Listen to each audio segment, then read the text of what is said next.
Assalamualaikum viewers and welcome back to my channel Bio10 Hub. Today in the playlist of oral and maxillofacial surgery, we will be discussing about the prevention and management of the extraction complications. In that series, our first video will be about the dry socket. So dry socket, also known as the alveolar osteitis, it refers to the inflammation of the alveolar bone and it occurs as a complication of tooth extraction. So now we will be studying the most peculiar points about the dry socket that will lead you towards the diagnosis of the dry socket, and these are as follow. First of all, the patient will have the severe post-operative pain, most importantly on third or fourth day of extraction, accompanied by the total or partial disintegration of the intra-alveolar clot. It will also result in the areas of exposed bone and it will be associated with the foul smell. So these were some important peculiar features that will lead you to the diagnosis of dry socket. So let us now discuss the occurrence, prevalence or epidemiology. It is 2% occurrence in the tooth extraction, all of the tooth extractions, and 20% in the extraction of the mandibular third molar and other molars. So now we will be discussing some predisposing factors or risk factors that are responsible for the dry socket. First of all, the most important one is the smoking, because we'll have the carcinogens that will result in the impaired healing. And also when the patient smokes, it creates a negative pressure due to sucking action that will result in the dislodgement or disintegration of the clot. After that, the second predisposing factor is the difficult or traumatic extraction. Any extraction that was very difficult or the patient extractions were performed traumatically, there are more chances that patient will suffer from dry socket. After that, if the patient is not maintaining the oral hygiene, there are high chances of dry socket. Another important predisposing factor is the use of oral contraceptive pills in the women, because it increases the estrogen level that result in the impaired healing. After that, the patient with a history of dry socket, if he had a prior history of dry socket, so it is most probable chance that he will also experience the dry socket with its recent extraction. Another important predisposing factor is the surgical extraction of the wisdom tooth or any pre-existing infection. For example, if the patient was suffering from the pericoronitis, and in that case you perform the extraction, so there are high chances that patient will also suffer from the dry socket. And the last one is the advanced age, because in the advanced age the healing capacity is impaired or reduced. Now we will be studying some synonyms for the dry socket that includes the alveolar osteitis, alveolalgia, necrotic alveolar socket, fibrinolytic osteitis, localized osteomyelitis, delayed extraction, alveolitis, ceca dolorosa. So these were some important synonyms that could be used instead of the dry socket. Let us now discuss some common symptoms and signs. So the symptoms include moderate to severe pain that is throbbing in nature, and most importantly, the onset is on the third to fourth day of extraction. The pain also radiates to the patient ear, jaws, or in certain cases to the neck region as well. There will be an intraoral odor, that is the halitosis, because there will be accumulation of the food debris in the socket. That will lead to the foul smell or bad taste in the mouth as well. Regional lymphadenopathy, it is rare to occur, but it could occur in certain cases.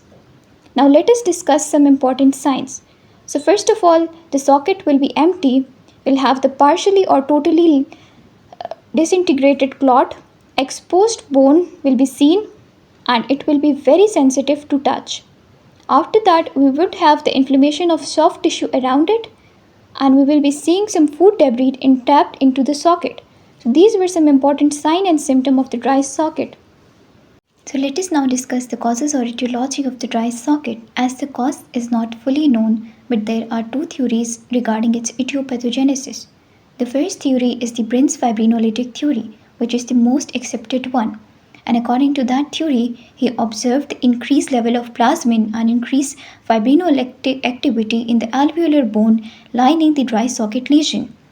So according to him, any kind of traumatic extraction or the trauma during extraction or any kind of bacterial contamination during extraction, it basically results in the initiation of inflammation in the marrow spaces in the alveolar process, which in turn releases the tissue activators of the plasminogen that results in the conversion of plasminogen into the plasmin. Now the plasmin, it usually acts on the fibrin and dissolves the blood clot, which results in the increased fibrinolytic activity. The plasmin also releases the kinins that initiate the pain sensation. So this was the first Prince fibrinolytic theory. That was the most accepted explanation about the etiopathogenesis. The second theory, it is the bacterial theory. And according to this theory, the dry socket lesion, it is more frequent in the patient with poor oral hygiene. According to them, they have a high anaerobic bacterial count around the extraction site, which includes the Treponema denticola, the Actinomyces viscus, and the Streptococcus mutans. And these bacteria, they releases the toxins which acts on the nerve endings in the alveolus that results in the pain.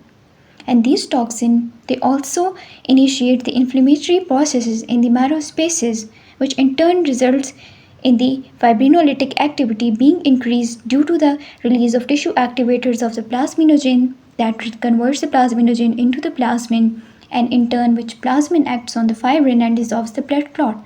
So this was the whole pathway that would be initiated as a result of the toxins released by the bacteria. So this was the bacterial theory. Discussing the prevention and the management. So first of all, let us discuss the prevention. For example, if any patient is going to have the probability or predisposing factors, we need to create awareness about it and we need to guide the patient about the prevention and precaution. If there is any patient who does smoking, so we will have to advise him to avoid the smoking for at least 1 to 2 weeks after extraction. We should be taking a comprehensive history with the identification of risk factors. If the critical history and radiographic examination do suggest a particularly difficult extraction case, we should consider a transalveolar approach. If the patient is on the oral contraceptive pills, we should plan the extraction on the 23rd to 28th day of the menstrual cycle. After that, the pre-operative oral hygiene measure should be given, and also we should be doing some plaque reduction measures that could be the scaling and root planing. After that, pre and post-operative rinses with the chlorhexidine, atraumatic surgery with clean incision and flap reflection should be done in order to avoid the dry socket. Irrigation with the saline under pressure should be done. Placement of small amount of antibiotic, that is the tetracycline alone or absorbed on the gelatin sponge into the socket, will result in the decreased incidence of the dry socket, acute pericoronitis or presence of ANUG. You should delay the extraction unless the infection it is resolved, or if possible then do it with the oral prophylaxis before the extraction. You should be doing the oral prophylaxis for the immunocompromised patient as well. Now we will be discussing about the management of dry socket. First of all, you need to do the pre-operative measures that were mentioned earlier in the prevention. After the pre-operative measures have been performed, we will be going towards the post-operative measure in case if the dry socket has occurred.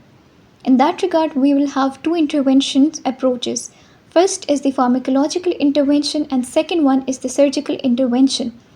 So in the pharmacological intervention, the treatment of alveolar uveitis, it is dictated by single therapeutic goal of relieving the patient pain during the healing period.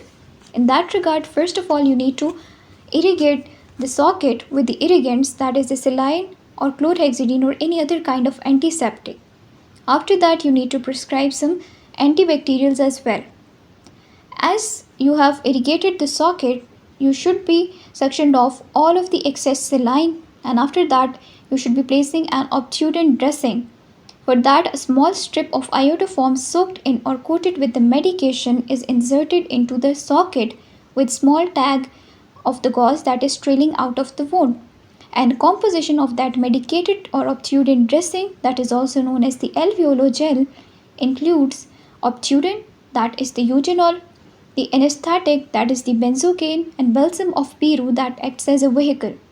After insertion of the dressing, pain relief occurs in 5 minutes. Dressing is changed every other day for 3 to 6 days.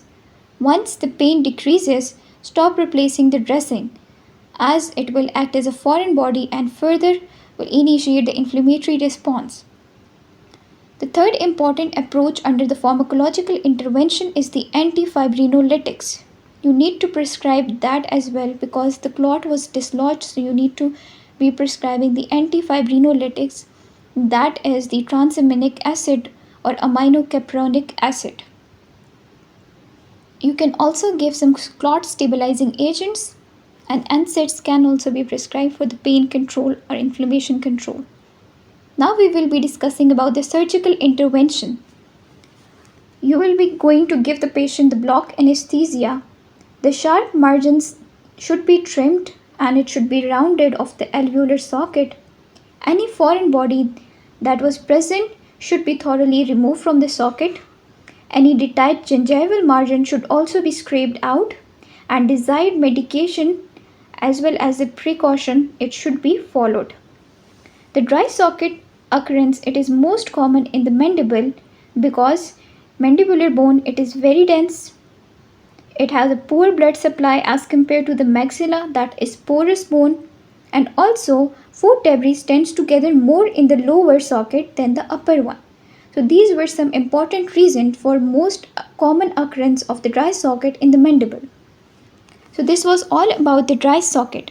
I hope this video will be helpful for you all. Don't forget to subscribe to my channel for more videos and updates. Thank you.